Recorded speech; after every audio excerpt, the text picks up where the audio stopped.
Saudi Arabia has emphasized restoring stability and security in Yemen through a negotiated settlement.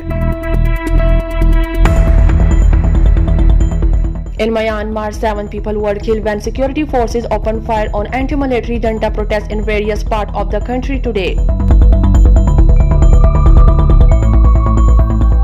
The UN Secretary General Antonio Guterres has urged the international community to reach all Syrians in need of humanitarian assistance. Yemen cabinet condemns terrorist attack in Saudi Arabia.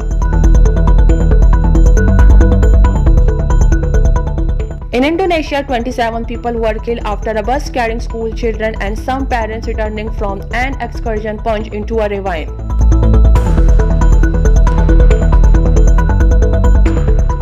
The United States says the country so far has not decided on the May 1 deadline for withdrawal of American troops from Afghanistan.